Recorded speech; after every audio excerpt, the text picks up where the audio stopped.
Ladies and gentlemen, hello and welcome once again to Pickup Lines. It is the talk show in a car, and I am thrilled to have, I finally nailed him down, a guy who, what can I say? The resume speaks for itself, and we're going to get to a lot of it here. Leo Gomez, the president and CEO of Brooks, among many, many other things. But I think first of all, thank you for being here. Oh, my pleasure. I think my earliest memories of you were probably when you were with the Spurs in the 90s.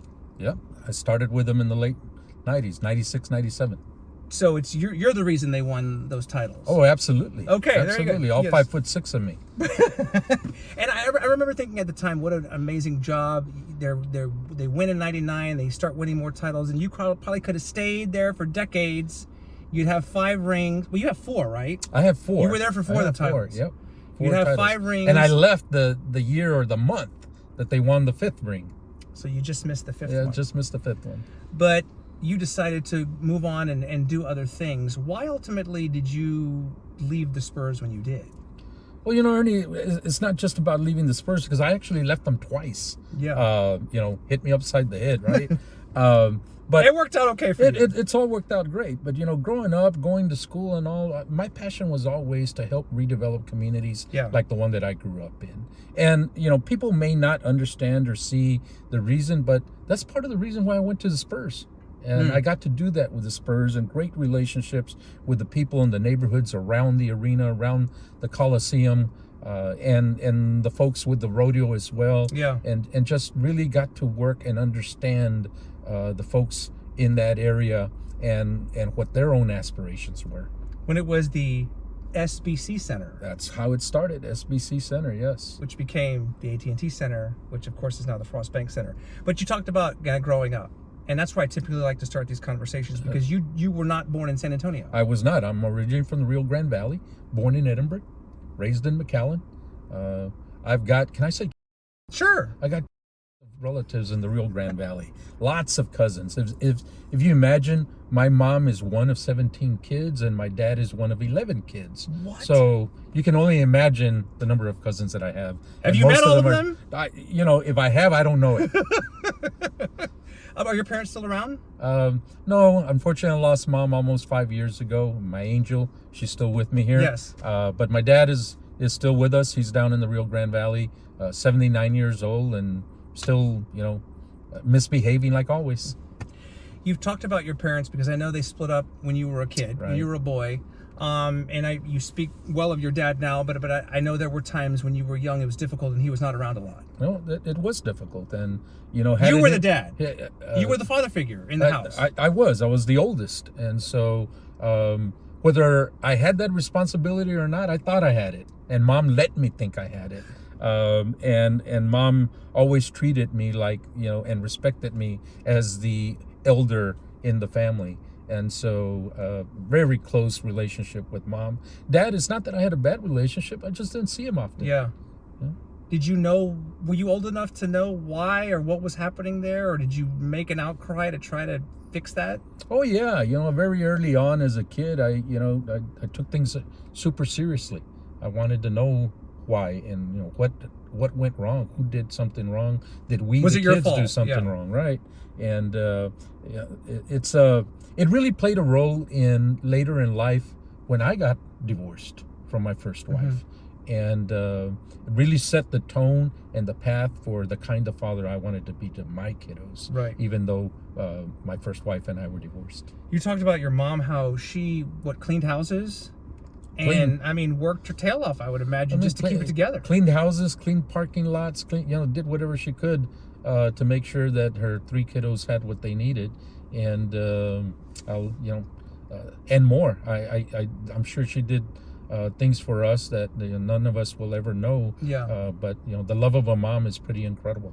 It is, and I know you talked about you were kind of moved around the boys' club and the church, and it was maybe babysit by committee at times, or just it took a village, as they like to say, to raise Leo and your siblings. Oh, right? Absolutely. And it took a couple of my mom's brothers to whip my brother and I when we needed to be whipped. And actually, for the record, it never was because of me. I got whipped because my brother got in trouble, and I was the oldest, and I should have known better. I should have been watching him, right? Oh my Right. God, So you should've- I got it right along with him. I'm just trying to visualize what that must have looked like and everything. Well, my brother will tell you, and he'll tell you laughing, that, while we're both kneeling down and Theo John is coming in to whip us, Yeah. and the belt is coming. You hear the buckle and everything. Oh yeah, I know, I'm there yeah. like, okay, I'm here and I'm gonna take it. And my brother would like move. Yeah. And he'd laugh at me later, like, just move, just get out of the way. And I'd be like, no, we got in trouble, we're getting punished, and I'm gonna take it. It's like, I've learned since. Oh my gosh, fantastic. Well, again, like I say, you turned out fine and everything. But high school wise, did you go to high school in McAllen? I did. I'm a McAllen Memorial Mustang. Ah, It was very I nice. graduated. It was the first class of McAllen Memorial. Okay. Yeah, absolutely. Light blue color and gold. Yeah. Memorial Mustangs. And I know you Class of '83.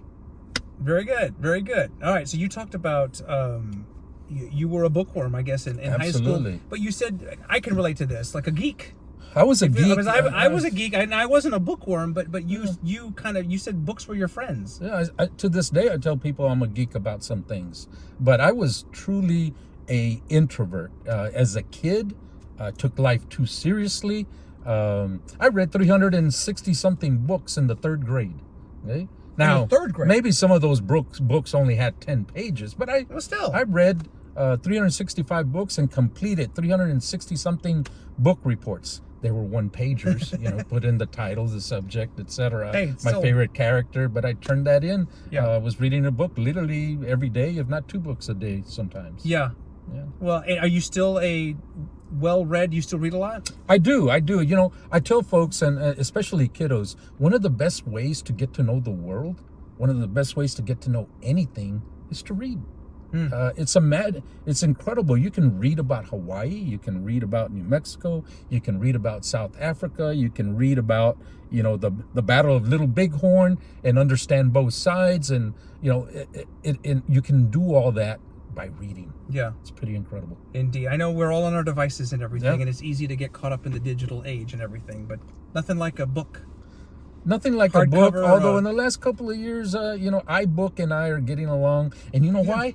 Because it's easy to highlight and then send it to somebody. Oh, there you go. Okay. Yeah. Audiobooks too. Those kinds of things, Audiobooks, it's just easy. just in the last year.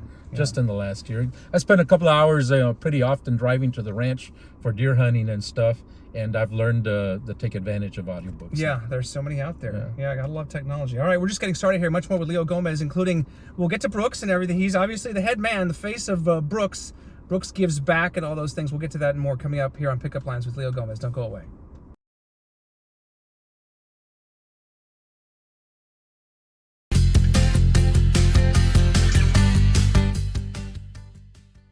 All right, back on Pickup Lines here with Leo Gomez, the president and CEO of Brooks. We were talking about high school, your high school days. Were you headed toward a military career? I did ROTC in high school.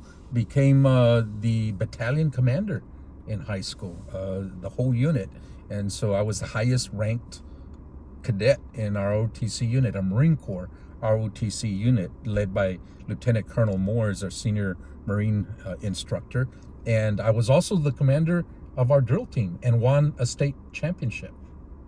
When you Imagine say that. like in precision drill. Precision you're drill. tossing Yes, tossing rifles. rifles and absolutely. Oh my gosh, you did that. I did all that, and won a couple of state championships actually. Unbelievable. Freddie's Rifles was the name of our drill team, Oh my gosh. named after Freddie Gonzalez, Medal of Honor winner, who happens to be a distant cousin of mine. From McAllen, from the Valley? He was in Edinburgh. Edinburgh. Okay. Yeah. Wow. Okay, I gotta find pictures or video of that stuff. That's pretty amazing. But was it not Colonel Moore who's the one that convinced you ultimately not to go into the military? Actually, Colonel Moore, first of all, encouraged me to apply to the academy. The Naval Academy is where Marine Corps options go. I did. I actually got appointed. Yeah. Right?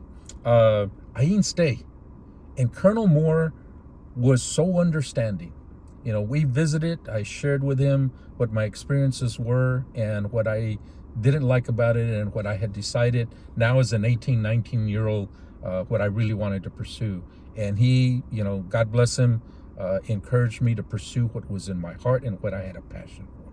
What was it about the academy that you did not like? Well, it wasn't what I believed it was. You know, it was back in a time when I was one of the only Latinos in the entire academy. So it's early to mid 80s. Yeah, right? Early to mid 80s. And things just, had I known then what I know now about race relations and seeking help and doing that, things would have been different. But I didn't. I tried to handle things on my own. But that was not a good thing. Okay, but you did not give up on education. Oh, absolutely not. I got back home after I left the academy, went straight to Pan American University, enrolled for the next semester, got a job at the grocery store, and at Carl's, right? At Carl's, the little guy in the valley at the time, and did that.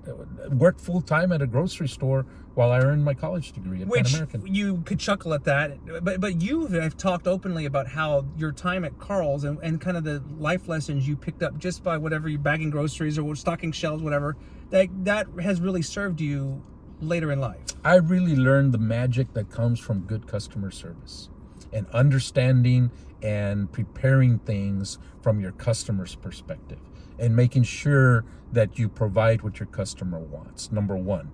Number two, I then learned what it's like to be a member of a team, and then to become the leader of a small team, and then ultimately the leader of the whole grocery store. Yeah. But leadership and customer service are the things that I learned. I started out bagging groceries, became a checker, became the best checker in the store, which promoted me to manage the front office and the books of the grocery store. And then eventually I was an assistant manager of the store. And then by the time I graduated from college, I had the big office. But why didn't you stick with that? Oh, you know, I think about that sometimes, Ernie, because it took me quite a while, a few years, to make what I could have been making had I accepted that job right out of college. And if you don't think that H-E-B store managers make a lot of money today, I ask you to think about it again. Oh my gosh. But I wanted, you know, I was really public service and doing it in a way that helped redevelop communities like the one that I grew up in was my passion. Yeah. And I worked at a grocery store not to become or develop a career in the grocery business, right, but to get me through college so that I could pursue my passion. So when you ultimately did you come to San Antonio because of the Spurs?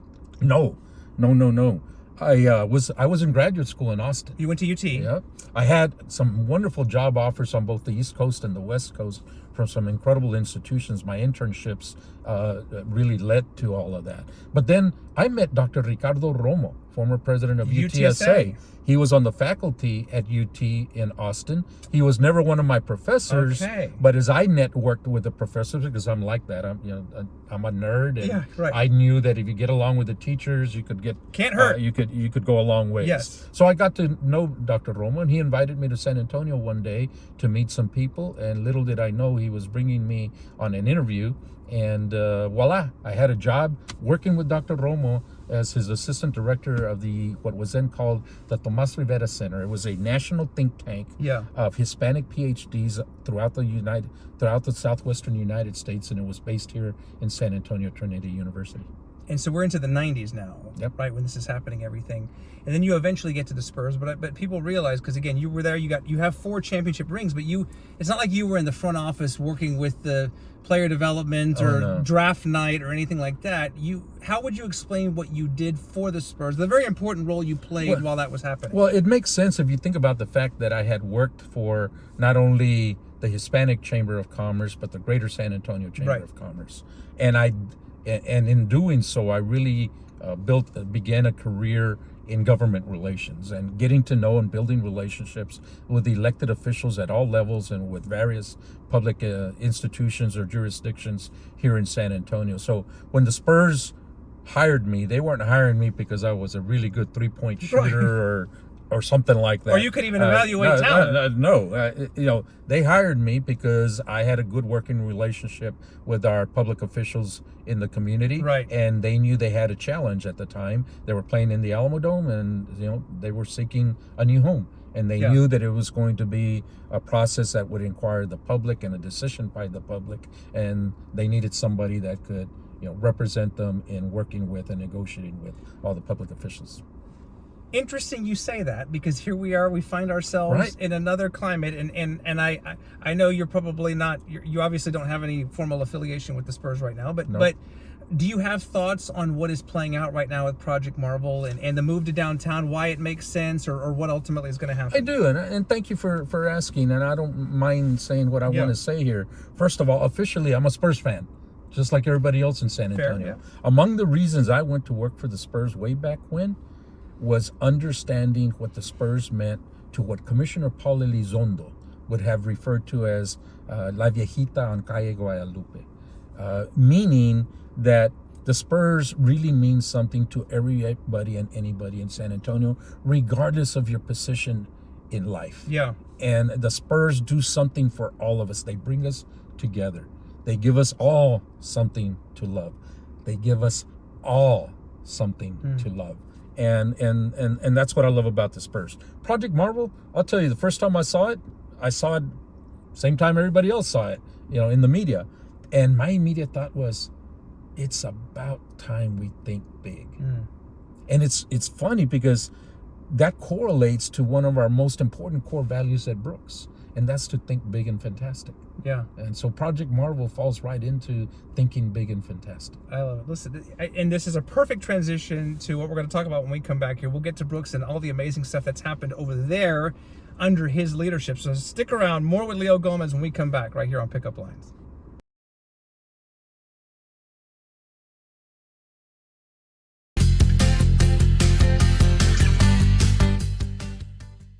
A few more minutes here with Leo Gomez, the president and CEO of Brooks, and Brooks Gives Back. And people who live in that part of town are probably well aware of what is happening right now. But let's educate everybody else. Sure. And let's brag on Brooks right now and just the unbelievable evolution, the development that continues as we speak, and will, I'm sure, continue for years to come. Well, Brooks has a proud history of serving as a military base for over 100 years, Ernie. Over 100 years. Some pretty incredible things occurred there. Some of the first flights of a Jenny aircraft, of a biplane, occurred at Brooks. Yes, the very first one occurred at Fort Sam Houston, but from there most of them were at Brooks. It is where the oldest hangar in the United States is still standing, Hangar 9. Hangar 9, which has become our venue for special events at Brooks. It's beautiful. Whether it's luncheons, galas, quinceañeras, weddings, or funerals. Yeah. It's our venue at Brooks, and we're very proud of it. So 100-year history. You fast forward to the 50s and the 60s, it's the base that President Kennedy dedicated to get man on the moon. It's where the research and development took place to test men at the time, and their ability to survive in space, and the monkeys before the men. The hospital at Brooks was there to support that effort, not only for the human beings, but for the monkeys. A lot of the equipment all got tested. Everything that is, if you think about it for a moment, everything that goes up into space, can it make it in space? Can it withstand the pressures of being in space? All that was done there at Brooks. Well, fast forward to 20 years ago, all that equipment is outdated. Labs are outdated. BRAC process is in place, and the base is closed. And by 2011, the Air Force had left completely. Right, so here comes 2011. I come on board as the CEO in 2013. Is it true, by the way, you beat 400 people for that job? That's what I'm told.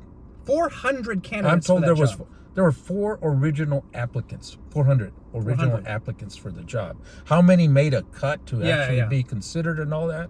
I don't know those numbers, but there were over 400 applicants. And you said you really, really wanted that job at the time. I really did. I was driving, and coincidentally, I was driving along Military Drive on my way back to the arena when I heard on the news that the CEO of Brooks had resigned. I lived in a neighborhood immediately next to Brooks, south of the fence there at Brooks. That's where I built my very first home. Felt like home. Yeah. And so that's where I built it, on the south side. I had already been wondering for a few months. My second tour with the Spurs, I'd accomplished what I thought I was there to do, and I was asking myself, well, what do I really want to do next? And when I heard that, I knew it. I said, this is it. I can be a part of redeveloping the neighborhood that I already live in some big ways. And I went to work. No, I didn't have a degree in economic development. No, I wasn't an expert realtor. No, I wasn't, someone in finance. But so you maybe were not the best, most qualified candidate. And a good friend who was a columnist at a paper in San Antonio told the world that I wasn't qualified for it. Oh, but I knew my game with the public officials and the board, and I made sure I progressed each step, and found myself at the end of the day one of 2 finalists, and the fun began. And the rest is history, as they say. It's pretty remarkable. I know before we got in the car here, you were just kind of talking about just how happy you are, and you seem to be in a really good place. I know you have a lot more work to do, God willing. Yep. But you're in a really good place. I am. Life is good, and as I was telling you earlier, my kiddos are doing wonderful. My ex-wife and her husband and I think did a great job with them, and then they've gone on to do good things with what we did for them. And so, what a blessing. That's the most important blessing.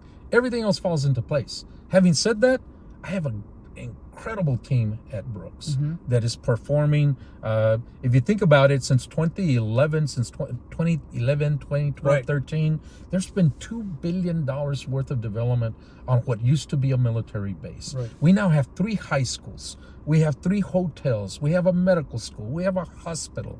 We have 6 multifamily developments market rate, and another 6 under development.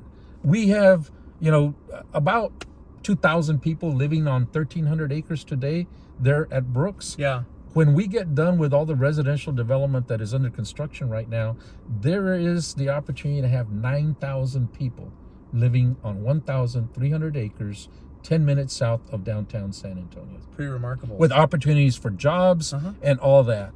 But you know what, Ernie? May I keep going? Yes. Go right ahead. I don't want to have diarrhea of the mouth No, here. that's but, okay. the proudest thing is that then I need to mention another core value at Brooks. And that is, we do what we do because we know that what we do is bigger than us, right? So everything we do is not just about our 1,300 acres that used to be a base. Yeah. Are we doing it in a way that creates prosperity for the neighborhoods around the base, right?